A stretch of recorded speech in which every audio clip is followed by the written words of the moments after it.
But then, just a few hours later, President Khatami issued a statement condemning the attacks. It was a very important move for Iran.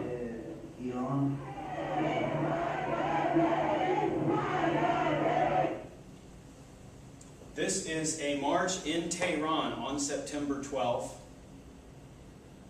Death to terrorists is the chant. Not death to America. Death to terrorists. The man just interviewed, Vice President of Iran at the time, Vice President to President Khatami, a man who is still instrumental in Iranian politics and who has supported Mir Hossein Mousavi in the current electoral crisis. In Iran, this is Iran condemning this. I can't emphasize how shocking and important that is. In North Tehran, thousands took to the streets to express sympathy with America. More importantly, Iran's supreme leader, Ayatollah Ali Khamenei, also spoke out against the attacks.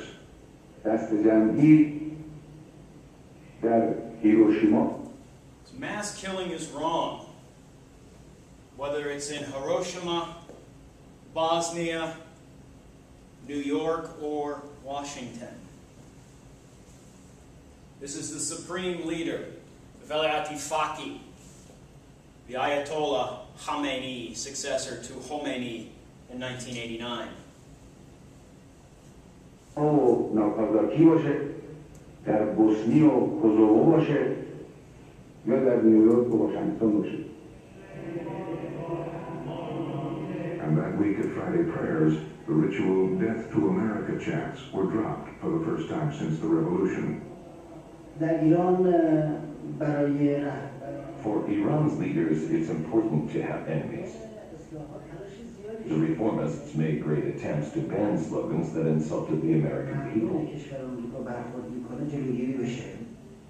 Abtahi and the president, Mohammad Khatami, were leaders of Iran's reform movement, hoping to improve ties with America. Suspending the Death to America chants was a political decision made at the highest level. Iran's change of tone was noticed in Washington as the Bush administration prepared to invade Afghanistan, Iran's neighbor. Iran initially, we had discussions with it right after 9/11. We made it very clear. This is the Deputy Secretary of State, second to Colin Powell, Richard Armitage. We're going to see him again, the 9/11 Commission report. I believe he was also part of the panel of experts responding to the 2003 diplomatic overture by Iran that we saw in the last set of lectures. Although we would be kinetically involved in Afghanistan, that we bore no ill will to Iran, and the Iranians accepted this. So initially, things were on an even keel. On my orders, the United States military has begun strikes against the Al-Qaeda and the Taliban regime in Afghanistan. The U.S. accepted Iran's help in Afghanistan. Sunni extremists like Al-Qaeda and the Taliban were also enemies of Iran's Shia regime. Very important point. We shared. Iran is a Shia country. Al-Qaeda, as we are going to see, is not Shia, they are Sunni. Moreover, the Taliban, Sunni. Pakistan, their supporter, Sunni. Iran has no love lost for the Taliban or for Al-Qaeda. And here, fall and winter of 2001, Iran was significantly helping the U.S. war in Afghanistan. In general view, that stability in Afghanistan would very much benefit everybody. But the Iranians were not unhelpful, mostly by staying out of the way.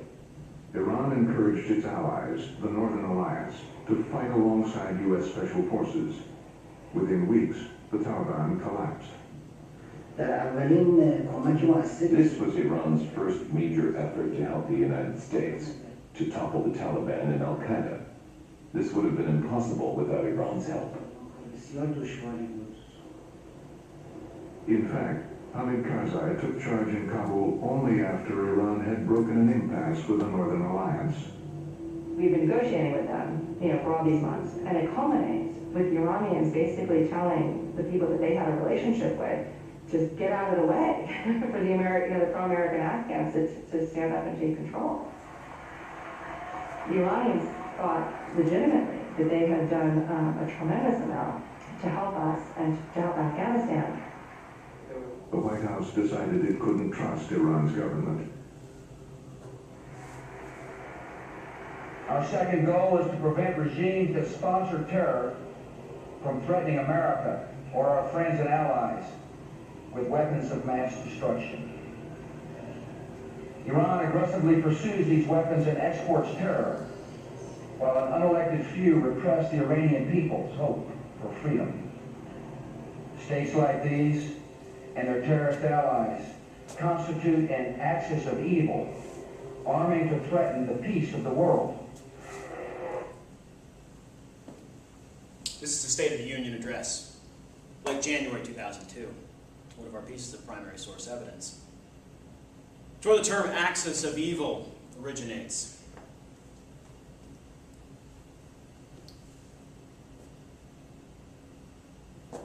Iran was shocked.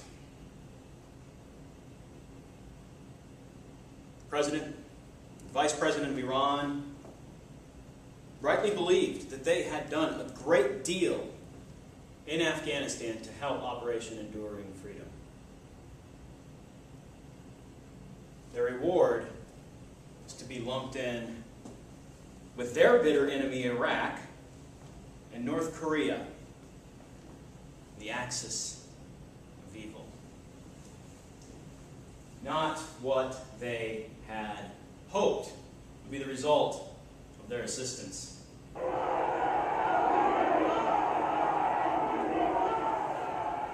Iran's response was immediate, and President Khatami was thrown on the defensive.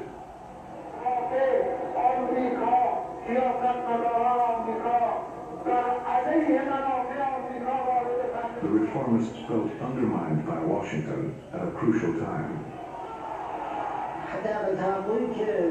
The very least expectation we had at the height of our struggles for real reform was not to be branded like this. Politically, it was an odd thing to do. We helped overthrow the Taliban. Instead of opening a path for even greater cooperation, they turned to this slogan, the axis of evil.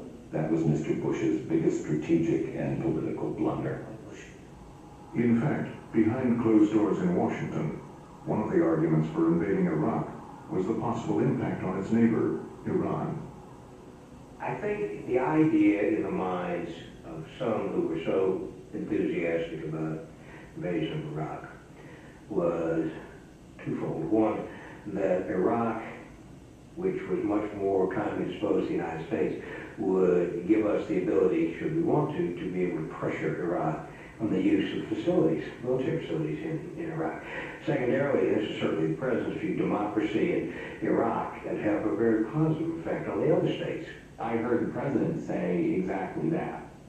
If you went to war, overthrew Saddam, it would empower those in Tehran who really wanted to push for a different kind of political order. Flint? This is Flint Leverett,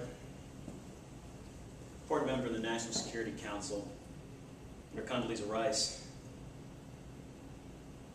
You can see that already, very soon after the September 11th attacks, war preparations were beginning for the Second Gulf War, the invasion of Iraq.